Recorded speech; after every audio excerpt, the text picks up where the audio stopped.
তো বন্ধুরা, সন্ধেবেলা থেকে আবার ভিডিওটা শুরু করলাম। তোমাদের সাথে তো আমি অর্ধেক ভিডিও শেয়ার করেছিলাম, তারপর রাতের কীর্তনের ভিডিও কিন্তু আর শেয়ার করিনি। তো বিকেলের দিকে না মালা গেঁথেছিলাম, ফুলের মালা ঠালা গেঁথে রেখেছি। তারপর হচ্ছে এদিকে মানে বাবার তো ফটো একটা বানানো হয়েছে, কারণ লাগবে সবসময় শ্রাদ্ধের দিন আর কি লাগবে, এর জন্যই আর কি আমার ননদরা খুব সুন্দর করে একটা ফটো বানিয়ে এনেছে। আর তোমাদের সাথে আমি সেটাও আর কি শেয়ার করেছিলাম ভিডিওর মধ্যে।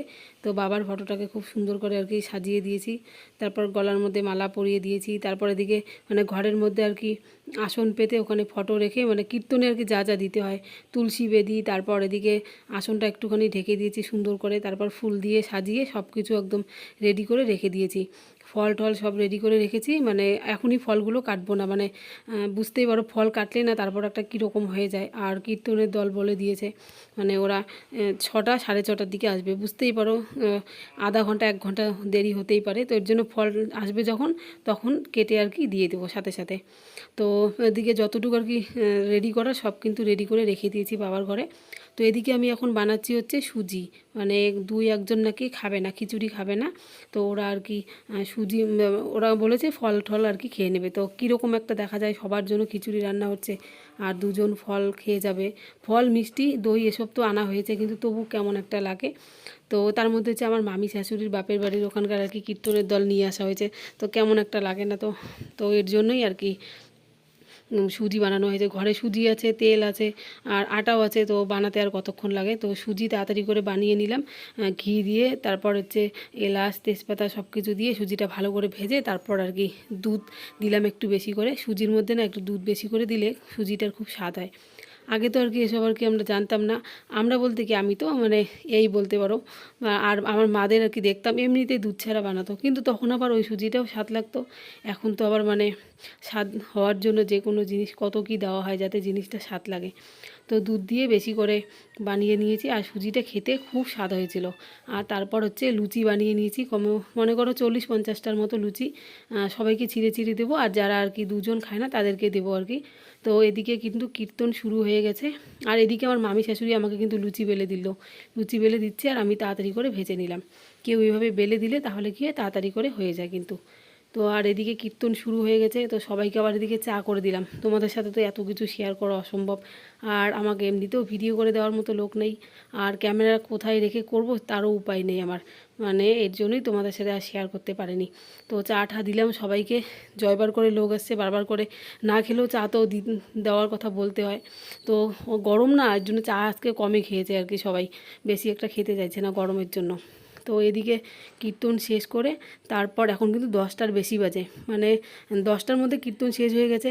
খাওয়া দাওয়া এখন দেওয়া হচ্ছে সবাইকে, সবজি খিচুড়ি, তারপর হচ্ছে এদিকে কাবলি ছোলা দিয়ে একটা সবজি করা হয়েছে নিরামিষ পনির দিয়ে, তার মধ্যে এমনিতেই পুঁই শাক, তারপর মিষ্টি কুমড়ো, মানে এদিকে যে সবজি থাকে বিশাল একটা সবজি বানানো হয়েছে।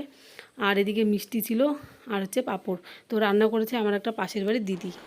এখন বাজে হচ্ছে রাত 1টা, আর অনেকক্ষণ পর আবার আসলাম তোমাদের সামনে। তো আমাদের তো কীর্তন শেষ হলো, তারপর প্রসাদ খাওয়া হলো সবার, তোমাদের সাথে তো শেয়ার করেছি যতটুকু পেরেছি। তো এখন এই যে ঘর দুয়ার সব কিছু পরিষ্কার করা হলো, আমি রান্নাঘর পরিষ্কার করলাম, করে টেবিল টেবিল এসব মুছলাম আর কি, আর যা যা জিনিস বেঁচেছে তো সব কিছু গুছিয়ে রান্নাঘরে আর কি রান্নাঘর থেকে এনে এই ঘরে রাখলাম। তো বেশি কিছুই বেঁচেনি, সব কিছু একদম ঠিকঠাক, আর যাকে যাকে বলা হয়েছে সবাই এসছে। তো লোক আসতে পারে না, তারপর একটু কিন্তু মনের মধ্যে আনন্দ হয়। তো বেশি জিনিসও বাঁচলো না, অল্প খিচুড়ি আর অল্প একটু সবজি বেঁচেছে। তো সব কিছু গুছিয়ে রাখলাম। তো আমার ননদ এদিকে সব ঘরটর মুছলো, আমি ঘরটা ঝাড় দিয়ে দিলাম। আর এদিকে এখন বিছানা পাঠিয়ে কি ঝেড়ে ঝেড়ে সবাই মিলে শুবো, আর আমার বাবা আর আমার বর ওই ঘরে আর কি ঘুমালো, জায়গা করে দিলাম। তো এখন এই যে আমার বিছানাটা ঝাড়বো, আর হচ্ছে আমার শাশুড়ির ঘরে ওখানে আমার ননদরা ঘুমাবে। তো চলো, আর শরীর চলছেও না, ক্লান্ত মনে হচ্ছে। তো এখন হচ্ছে রাতের আর কি ঘুম দেবো, আর শরীর চলছে না, মনে হয় যেন একদম ক্লান্ত হয়ে পড়েছে। আর বাকি ভিডিওটা আমি তোমাদের সাথে কালকে আবার সকাল থেকে শুরু করব, না হলে ভিডিওটা একটুখানি ছোটো হয়ে যাবে। তো এর জন্য তারপর সকাল থেকে আবার শুরু করেছি, মানে যদি তোমাদের সাথে আরও শেয়ার করতাম অনেক কিছু তাহলে ভিডিওটা অনেকটা বড় হতো। আর এত কিছু মানে শেয়ার করা অসম্ভব হয়ে যাচ্ছিলো কালকে আর কি রাতের দিকে, বুঝতেই পারো তাড়াহুড়ো, এদিকে এই জিনিস দেওয়ার জন্য আমি বাড়িতে একমাত্র বউ, তো বুঝতেই পারো আমাকেই তো সবাই জিজ্ঞেস করবে কোথায় কোন জিনিস রাখা আছে না আছে, এই চাল নিয়ে দাও, এই ডাল নিয়ে দাও, মানে। আর আমার ননদ তো এদিকে মানে কি বলবো, ও সবজিপাতি সব কেটে দিয়েছে। তারপর এদিকে আমি আর কি টুকটুক করে জিনিস একটুখানি এগিয়ে দিয়েছি। তো সবাই মিলে একদম মানে হাতে হাতে করে তারপর কীর্তনটা শেষ হলো রাতের।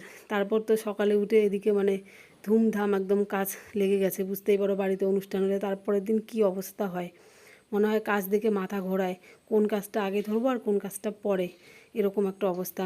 তো ঘর দরগুলো আমি ঝাড় দিলাম, বাসি ঘর দর দিয়ে তারপর মানে যা যা আর কি নোংরা হয়েছে, বালিশের কভার, তারপর বিছানার চাদর, বুঝতে পারো বাচ্চারা এসে বিছানার মধ্যে ওঠে খেলে, আর লোকজন বাড়িতে অনুষ্ঠান হলে একটু তো নোংরা হবেই।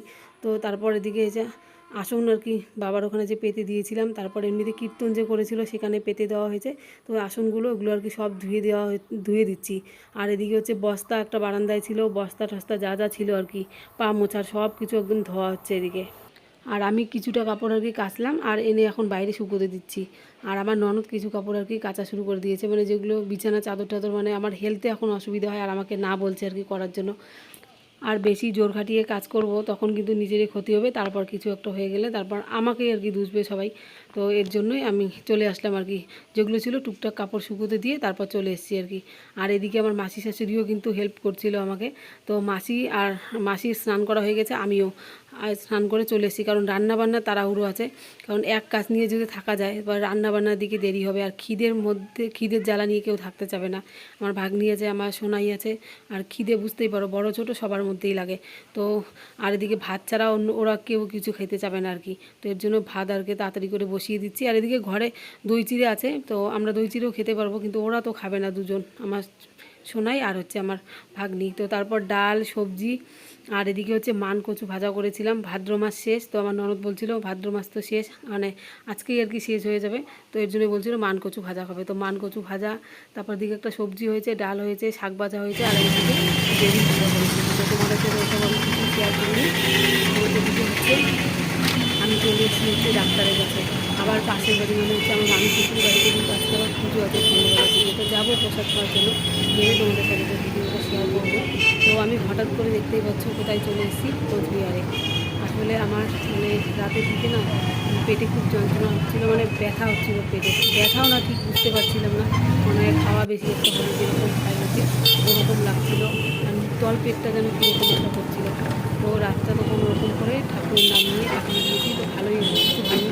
হয়তো যে কালকে একটুখানি ঘিরে কাজ করা হয়েছিল না কীর্তনের জন্য, হয়তো এর জন্য একটু চাপ করেছে। তো তারপর আর কি ডাক্তারের এখানে এসেছি, তো ডাক্তারের এখানে এসে আর কি লাভ হলো, ডাক্তার এসে দেখি ডাক্তার ছুটিতে গিয়েছে।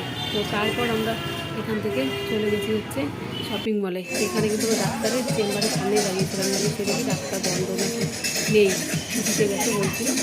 তো কয়েকদিন পর আসবে, তো তারপর আবার আসতে হবে, মানে একটা টেনশন নিয়ে আবার বাড়িতে যেতে হবে।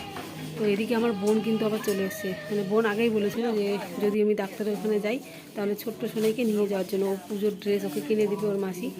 তো তারপর তো আমরা যে শপিং মলে চলে এসেছি, আর আমার মেয়ের মানে কি বলবো তোমাদের, ও যে জিনিসটাই দেখে ওই জিনিসটাই নিতে চায়, ও তো আর বোঝে না, সব কিছুই ওর লাগবে, মানে বড় হোক ছোট হোক, দাম বেশি থাক কম থাক, ওকে লাগবেই।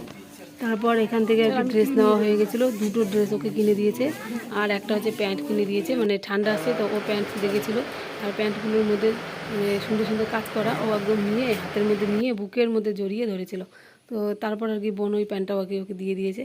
তারপর আর কি বোন বলছিল যে মানে আমাদের বাড়ি থেকে জামা দিবেই, মানে আমার বাবা তো বলছিল যে নিবি নাকি পছন্দ করে, তারপর আমি বাবার কাছ থেকে টাকা নেব। তো ওর জন্য না সারারা দেখছিলাম, হাই রে হাই সারারা, দেখতে তো সুন্দর, কিন্তু ওকে পরলে যে কী দেখা যাবে, আর ওগুলো না পরতে যাবে না, মানে মানে বড় বড় কীরকম একটা লাগছিল, ভালো লাগছিল না ওকে দেখতে, আর কাপড়টাও যেন কেমন একটা, আর যেটা আর কি ভালো ছিল ওটার অনেক দাম, মানে অনেক বলতে পারো। আর বাচ্চাদের ড্রেস এত দাম দিয়ে কেনা মানে হচ্ছে টাকাটা শুধু নষ্ট হবে, তার মধ্যেও ছোটো এই ড্রেসটা, সামনের বার ওর বড় হয়ে যাবে, তার মধ্যে কাপড়গুলো না মানে কীরকম একটা পরলে আর কি, ওর এমনিতেই তো ওর গায়ে হচ্ছে মানে অ্যালার্জির একটু প্রবলেম আছে, মানে এর ধরনের কাপড়গুলো ভালো লাগছিল না আমার কাপড়গুলো, আর ও পরতে যাবে না, এর জন্য তারপর নেওয়া হয়নি। আর ও বলছে এই ড্রেসগুলোও নিবে না, ওইগুলো নিবে না, ওকে সাদার জিনিস কিনে দিতে হবে আর কি, কখন কি ওর মাথায় চাপে। তারপর তো আর নিলাম না, ওই দুটো ড্রেসে আর কি নিয়েছি, আমার বোন যে দিয়েছে। তারপর একদম মানে খেলাম আর কি, বোন খেয়েছে চাউমিন, আর আমরা খেয়েছি হচ্ছে আলু পরোটা, তার সাথে সবজি। মানে এতগুলো খাবার ছিল, তো সবাই ভাগ করে খেয়ে নিয়েছি তিনজনে। আমার ছোটো সোনাই তো খাইনি, আমরা দুজনে ভাগ করে খেয়েছি, বোন আর আমি। তারপর বাড়ি এসেই সন্ধেবেলার দিকে চলে এসেছি প্রসাদ খেতে। তো এই যে প্রসাদ খাবো এখন, তো প্রসাদ টসাদ খেয়ে এখন সোজা চলে যাব বাড়ি। আর ভিডিওটা এখানেই রাখলাম, কেমন লাগলো অবশ্যই জানিও।